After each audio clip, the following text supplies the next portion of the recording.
The night dragged on like a slow, painful breath. He hadn't slept for days. Not because he couldn't, but because something wouldn't let him. Every time he closed his eyes, he felt it a presence standing inches from his face, silent, cold, waiting. He kept the lights on, all of them, hoping to burn away the darkness.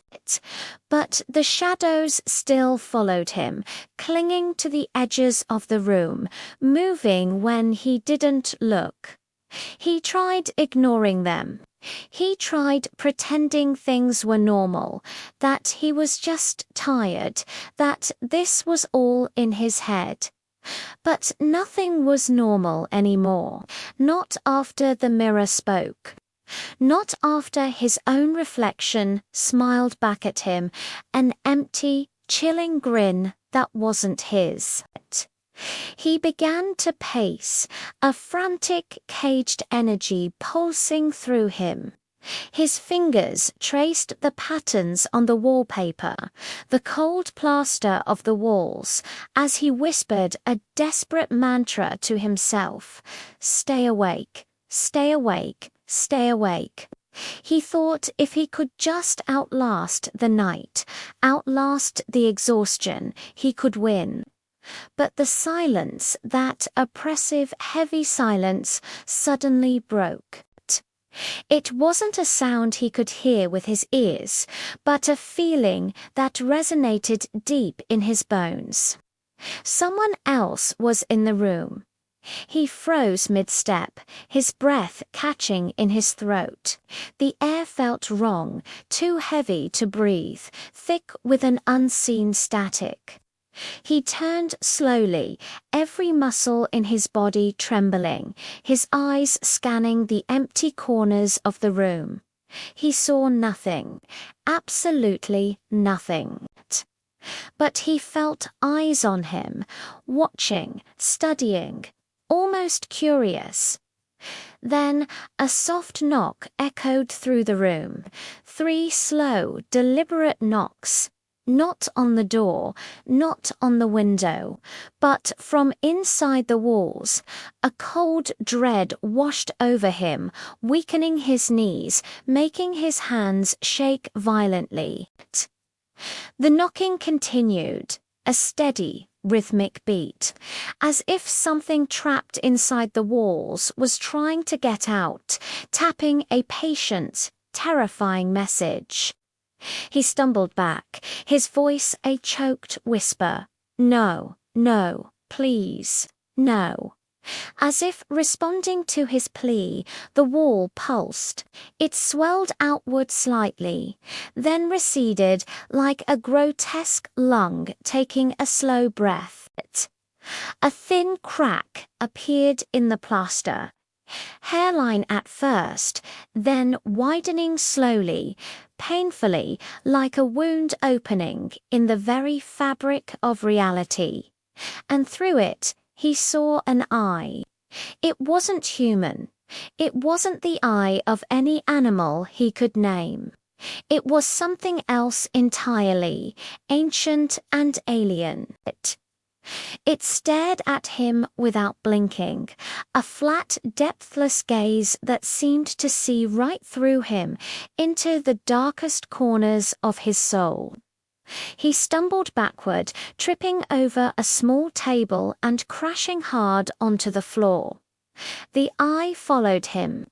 It shifted its position inside the wall, pressing out against the plaster as if trying to push its way through, to whisper, but the eye didn't move. It just watched, calm, patient, knowing. The walls of the room began to darken, the light from the lamps seeming to shrink and dim. They flickered violently, casting strobe-like effects across the room. The shadows, once confined to the corners, now grew bold. They twisted into long, unnatural shapes, crawling across the floor like inky serpents, slithering toward him. He scrambled backward until his back hit the cold wall of the corner, and he curled into himself like a frightened child, trying to make himself small, trying to disappear. Then the eye blinked, and in that instant, everything stopped. The shadows froze in their menacing advance. The air thickened, becoming dense and still. Time itself seemed to pause, holding its breath. Another whisper slithered through the crack, clearer this time, infused with a chilling intimacy. "You've awakened, but you haven't learned." He gasped for air, his chest tightening painfully, a band of ice squeezing his lungs. What do you want from me?" he choked out, his voice barely audible. The voice answered softly, the words dripping with a terrible need. Not want, need. The crack widened with a sickening, grinding sound. A pale hand pressed through the opening. Its fingers were long and twisted, like the roots of a dead tree, and they gripped the edge of the fractured wall. Something was coming through, something that had been with him long before he ever heard the voices, long before the mirror smiled, long before his mind had fractured into a million pieces, something that had been waiting patiently inside him all along. The room began to shake violently. The lights sparked and burst, one by one, showering the floor with glass. He covered his ears as a low, growling hum filled the air, a sound that vibrated not just in the room, but inside his own skull. The hand pushed further out. The arm followed, thin and unnaturally long. Then, a wave of absolute darkness slammed into the room, swallowing everything in an instant. It swallowed the light, the sound, the fear. It swallowed him. The shaking stopped. The noise died. And profound silence returned. A few moments later, the remaining lights flickered back on, weak and hesitant.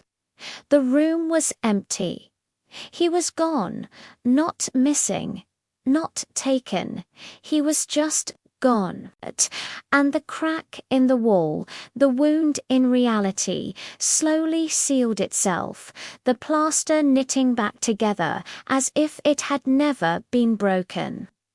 The room was empty, still, peaceful, but something new whispered from the darkness, a chorus of voices now, not just one. "He's finally become one of us." The unseen visitor was no longer unseen, and the psycho mind had crossed the point of no return.